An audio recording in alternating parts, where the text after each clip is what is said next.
Steve, actually, that day, my friend got mad at her mom. Her mom was wino, drinking over a day of wine too much. And she comes down, I'm going to California. You want to go?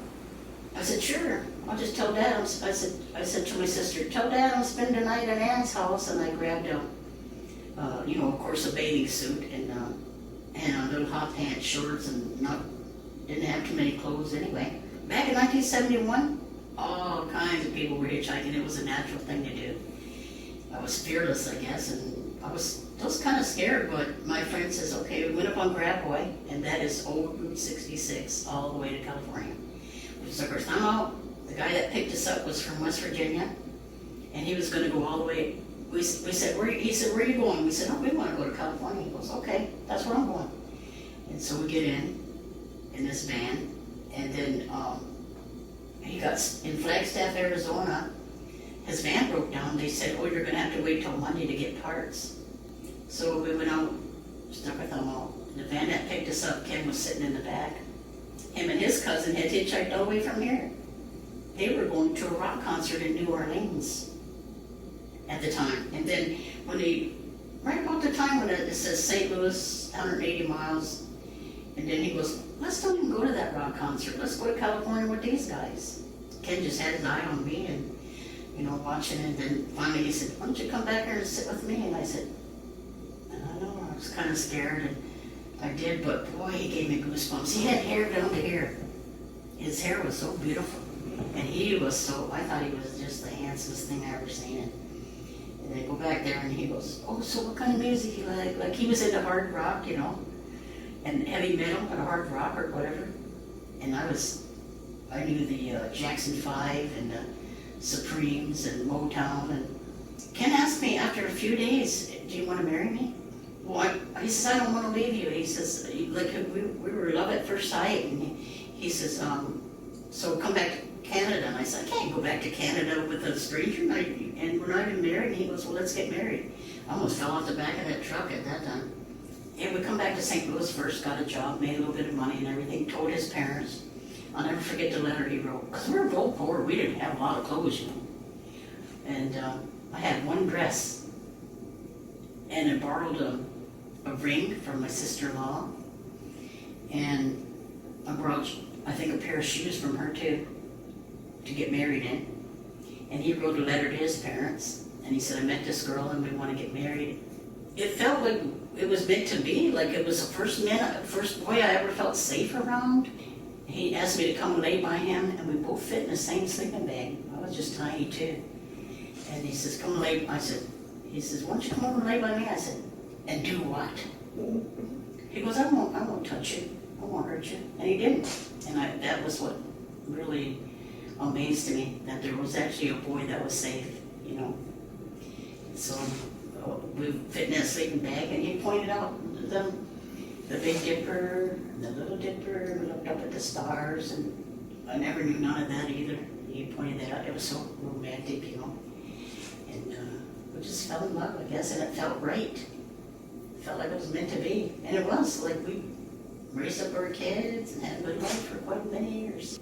He wasn't raised in Longhouse because his mom and dad didn't raise them up in Longhouse. So it was after we got married, and it was in the 1980s when he started going back and learning all his culture and language and getting more into that. And you supported him when he connected back? Oh yeah. Yeah. 100%. Even though I wasn't allowed to go. You gotta know your place in this world. That's how I thought. I gotta know my place. If I'm not allowed to go to a ceremony, a condolence, small condolence, I'm not allowed there. There's a reason for that. Mm. Because one time white people were allowed to go and they ruined it. They exploited it. The Native people have been exploited so many times that they can't trust white people anymore. But it's a typical white person way to get belligerent and think that they should be. They don't know what it's like to be the underprivileged. Like they say white people are privileged. I don't feel privileged, but I don't want to feel. I don't want to go there and say, well, I can't. I belong here. No, I don't belong there. It's not my place. but I can stand back and respect them and love them.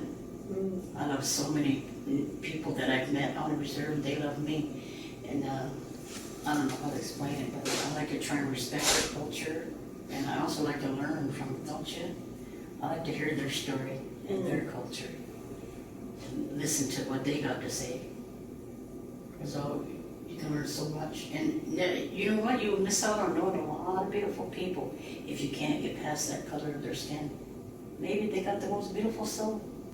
We taught the language at the table. We taught them how to say the language at the table, and they could go to Longhouse. But of course, we faced that with them. They went to Longhouse with their dad, and they come home crying. They said, "Mom, what's a half-breed?" And then I got so upset about that, and I said, "Okay, they're not going no more." And Ken goes, "Don't pay attention to those people. They're ignorant. Don't let that discourage those children. Let them go to Longhouse if they want to." And I did. I let them choose their own way. If you want to go to Longhouse, that's up to you. If you want to go to church, that's up to you. They ended up not really going to Longhouse or church, but they got their native names for the kids.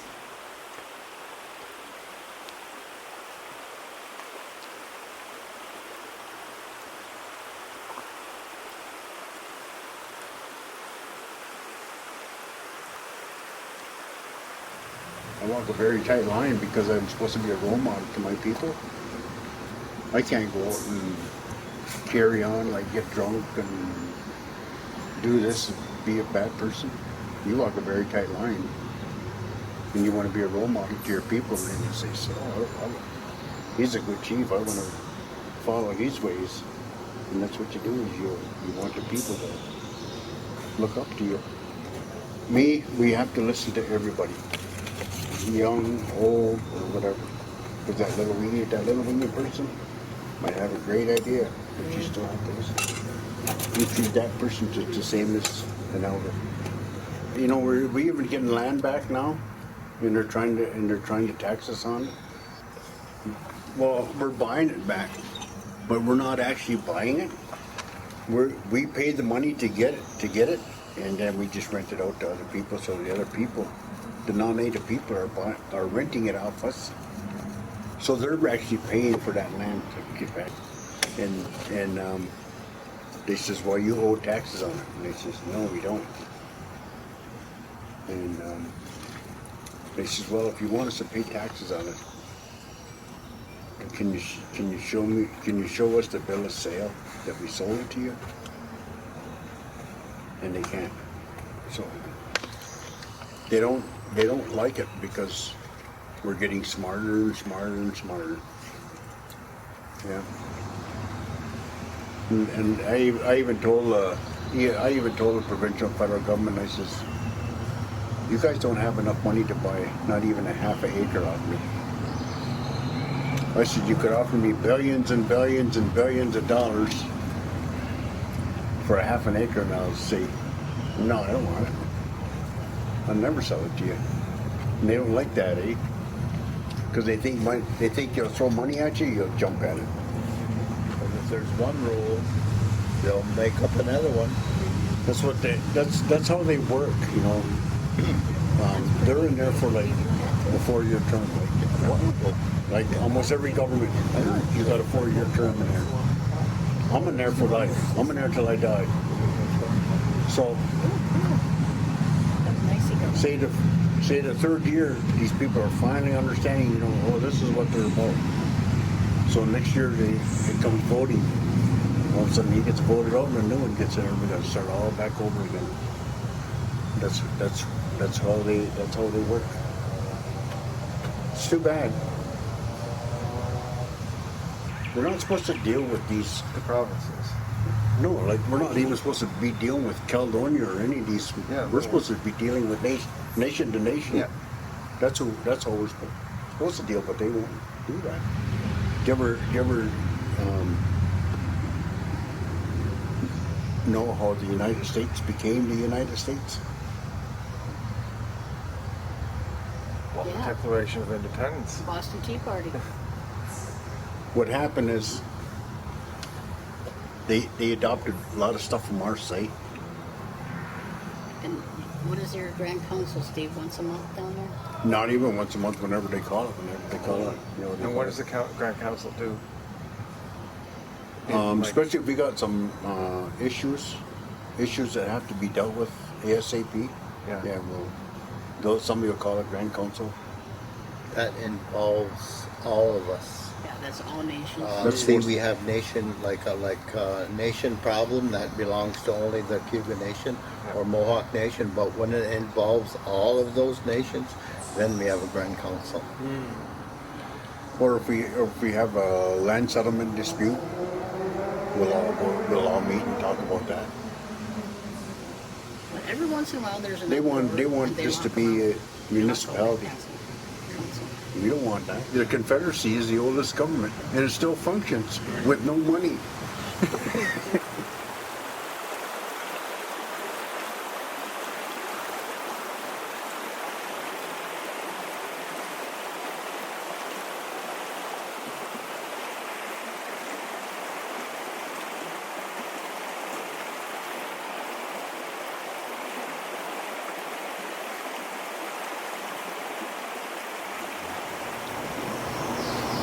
Yeah, when we moved here, we used to live in New York State, so we came up here, and we really, our purpose was to unite in friendship individual nations. And here, on that end of the reserve, we have the Ojibwe from Credit, and so that's why they call that New Credit Reserve.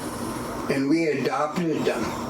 We said, you know, they were getting slaughtered in Mississauga, so we said, come and live with us, because that was the purpose of the Confederacy.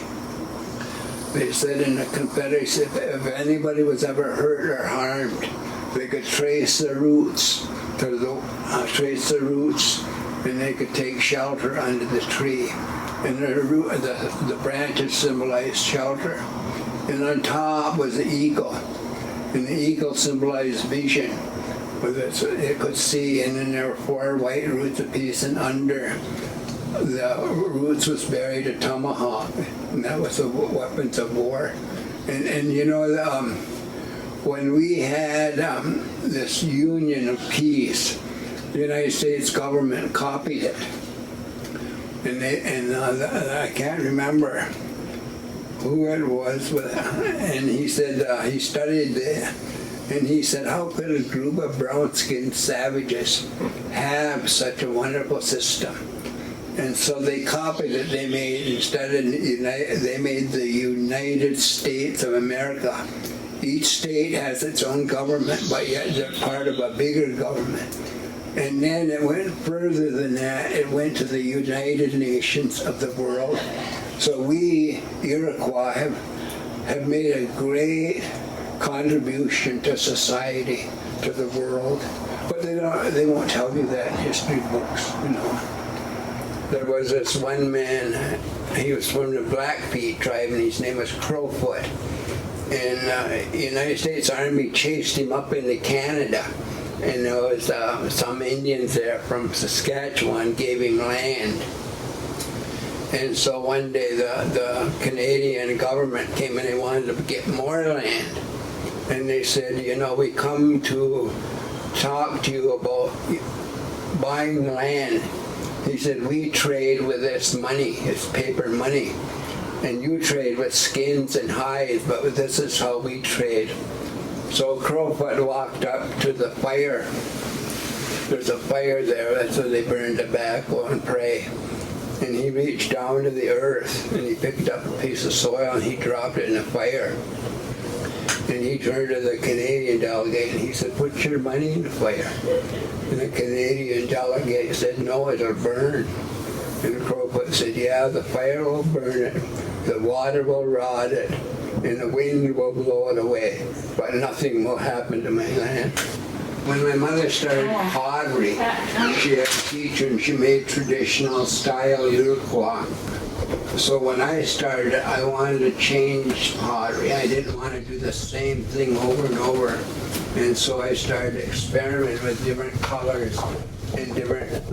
The colors are what they call stains. And that's a colorant that's added to the clay. And you strain it, and I use an air gun to spray it on. Oh, yeah. And then I wipe it off, and all where the high parts are, the stain comes off, but where the recessed area parts are, it stays in there. And my daughter does raku. That's a Japanese style. Yeah. Well, it's nice they're carrying on your legacy of pottery. Yeah. You know, that's a joy from you that you know that somebody else is going to carry that on. Yeah. My mother, she became well known when she presented a piece to Queen Elizabeth at Expo in 1967. So where did you get your clay? My mother, when she first started, she used to dig her own. And then it was a lot of work because you'd have to break it down with a hammer. I'd make a pipe, and I'd have a base, and it would be looking at you. You know, that's really important because that symbolizes our ancestors. They're looking back at you as you're smoking. Tobacco is used for prayer. Have you been down to that new Mohawk Longhouse way down there? Yeah, I kind of helped build it. Oh yeah. Yeah. It's a nice building. I got my name written in the top rafters. Yeah, I put my Indian name in there. What's your Indian name? Tarogata, What does that mean? cutting straight through. Yeah, Instead of taking a go away around like that, you just cut straight through. Yeah, my name is Galunya Day. It means the sky is standing. And my daughter's nickname is Galunya De Gua. That means she's holding up the sky. And so we have there was a funny thing. There was my uncle told me this. He said, when you come out of your house or teepee, whatever the first thing you see, that's what your Indian name will be. And he said, is that why my Uncle Jim is called a crow flying high? He said, yeah, that's why they call him. Is that why my grandmother is calling duck swimming? Yeah, that's why her Indian name is duck swimming. And pardon the language, but when I first came out of my shop, I seen a dog taking a shit. And I said, is that why I'm called dog taking a shit? That's not true.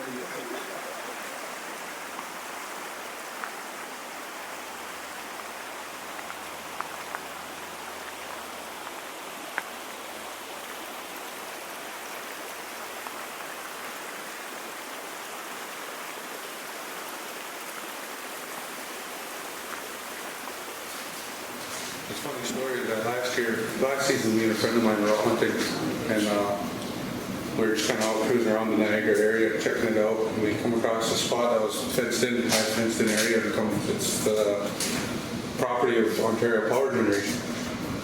So we noticed that there was a high number of deer within that area, and we're checking it out, looking at it on the map.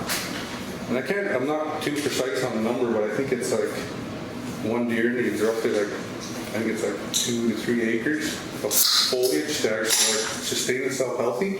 Yeah. So from what I could see, I don't know exactly how many acres is on that property, but it looked like it was an unhealthy amount of deer to sustain that area. So we actually went in there and we just slid under the fence, went in and we shot 2 of them out of there, brought them out, and then this year we reached out to them because they're actually signed what I think it's called the Niagara Treaty, and it states that they recognize all First Nations treaties, stuff like that. So we're going to use that to our advantage to tell them, as First Nations, we have treaty right to be in here to harvest. We notice that you guys have a high abundance of deer within this area. To us, it appears that it's an unhealthy amount, so we're asking if we can. More so, not really asking, because we can still get in there if we need to. Letting them know that as First Nations, we can go in there and assist them with that, if they're willing to cooperate. We've ran into issues with Lafarge. Lafarge is a very big company, And we had representatives of their company reach out to us and tell them that we don't want you guys hunting on our property. Which is understandable, you know, like from the legal aspect, because it's becomes like an insurance issue. If we get hurt on our property, whatever it is, right? But whenever we're out in the field and thinking in that sense, we're not even thinking of a legal point of view of it. We're there to see what the line looks like, how much of it they're destroying on their end, and how are these animals behaving, where are they going to go next, so we can follow them. So when they had reached out to us, they had told us, well, you guys aren't allowed to be here, you're trespassing. So, well, technically not. We use the Nanfan Treaty, beaver hunting grounds. That allows us to be here. And I can't remember, there's another one. I think it's the J Treaty, states that we have access through any waterway, certain number of feet. So we had told them that too, because like we're not hunting within your quarry. We're hunting the edge of it that's along the river, and that's where we're going to. So he had come to us and said, well, all we're asking is that you guys come in and sign in when you're going to be here. And we just told him, no, we're not going to do that. Like, that's us jumping through your hoops, and we're not going to do that. You're a representative of your company. We're going to be back here to hunt. You can go back and tell your people that, we're here to hunt. We're not disturbing anything. We're not stealing anything. We're not even up towards a plant where it's active. We're all the way back over here. And he just left off, well, the ministry will be called. That's fine. We'll sit here and wait for him. And we did. And he just says, yeah, we thought it was you guys. He said, I recognize the truck when I pulled up here. Any issues? And we just said, no, it's all fine. Just had to educate him a little bit. Okay, everything's all good though? Yeah, we'll be back here tomorrow. And that was that. I've been hunting for, I'd say at least 12, maybe 13 years now. And just within recent, like before that, I had that aspect of, we are trespassing, that we're not allowed to be doing this, that we're not allowed to be doing that, because we have a fine area where we're supposed to be. And that was my outlook on it until I actually started reading through the treaties and what they stated, what our traditional government had to say, and what history had to say over the time. And then that changed my perspective on it, because then that's what also helped with our nations with reaching out to these parks to be able to shut down a park to go hunt it. And even in that sense too, like when they do that, my outlook on it is that's my rights apply to me 365 days a year, just like your rights apply to you. So the ministry shouldn't be able to come in and tell me your rights apply to you for 10 days at this park, and only those 10 days. So that's my outlook on it. It's like, well, you're not going to come into here. I understand, they might talk to somebody on the territory and say, well, we'll set up dates for this, and that. But that's not my view on it, because like exactly that, like it's a very colonial aspect for them to come in and say, well, we're going to give you guys 1 month out of the year for you to exercise. It's with the amount of development and stuff that is going on around us. We're losing out on a lot of these territories, and it's like, to me, it's more vital to that, because it's good. To me, it's good for my mental health. It's good to go out and just connect with the bush and just sit in peace and quiet and listen to the animals. That's what I really love to do, is just sit there. Sometimes I won't even be hunting. I'll just sit there and hit my calls every now and again and just see how they react, and then just kind of center myself. Definitely is, because they say within our community, like, we have speakers, we have knowledge keepers, we have singers. We have people who can hunt and other people can't hunt. So in a sense, I feel like that's where my contribution to the community is, to try to go out and exercise our rights as much and get a foothold as far as I can. Still pushing more north, more to the east. Is like I said, as far as Niagara, we hunt all down there. It's not like we're trying to establish our rights. It's like we're just reaffirming our rights to that. We've been here for all these years, and we're still here, and we're still harvesting. We're still going by what we know to our history. Yeah. And we're not here to interfere in any way of your life or disrupt your life in any type of way. It's just how it played out, that your chunk of property ends up being, where good medicines or good harvesting was. Prior to your house being there, our people were there for centuries. And just because you call it private property that says something to you, but not us.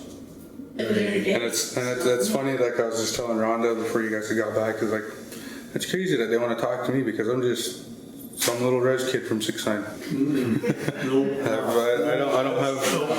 I barely have a grade 11 education. Like, but this is just what I have gathered over the years, and like I said, talking to different forms of government over the years and getting their view on it. And I'm not, like I said, I'm not one to shoot down anybody's view on it. I'll sit there and I'll look at it through your eyes, but as long as you're going to take the time to look at it through my eyes. Right. So we can, work together and find that mutual ground.